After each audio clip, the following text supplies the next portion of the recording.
पश्चिम बंगाल में मतदाता सूची के विशेष गहन पुनरीक्षण एसआईआर की शुरुआत होते ही कोलकाता और उसके उपनगरों में अचानक हलचल मच गई।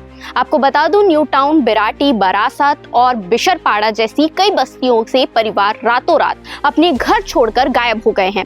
बताया जा रहा है कि इनमें से अधिकतर वे लोग हैं जिन पर बांग्लादेश से अवैध रूप से भारत आने का शक है। हुडको की अधिग्रहित जमीन पर बसे झुग्गी बस्तियों में अब सन्नाटा पसरा है।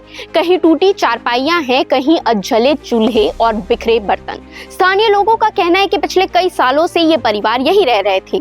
महिलाएं आस पड़ोस के घरों में घरेलू सहायिकाओं का काम करती थी और उनके बच्चे आसपास के स्कूलों में पढ़ते थे। लेकिन एसआईआर की खबर आते ही पूरा इलाका जैसे एक रात में खाली हो गया।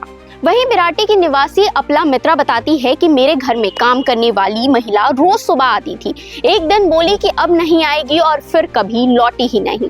राज्य की राजनीति में भी इस मुद्दे ने गर्मी बढ़ा दी है। भाजपा का दावा है कि अब असली और नकली मतदाता सामने आएंगे।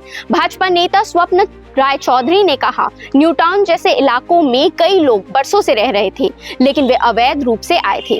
अब वे खुद ही भाग रहे हैं। वहीं तृणमूल कांग्रेस नेता मोहम्मद अफ्ताबुद्दीन ने स्वीकार किया कि करीब 30 परिवार बस्ती से जा चुके हैं, पर उन्होंने इसे भय फैलाने की साजिश बताया। वैसे आपको बता दो, पश्चिम बंगाल में एसआईआर की प्रक्रिया शुरू होते ही राजनीति में उफान आ गया है। ममता बनर्जी और अभिषेक बनर्जी इस विरोध में सड़क पर उतर आए हैं। यानी एसआईआर की प्रक्रिया ने न केवल कोलकाता की बस्तियों को हिला दिया है, बल्कि नागरिकता और पहचान का पुराना विवाद एक बार फिर सियासी सुर्खियों में आ गया है। इस पर आपकी क्या राय है, कमेंट करके जरूर बताइएगा और ऐसे ही खबरों के लिए सीजी भास्कर के साथ जुड़े रहें।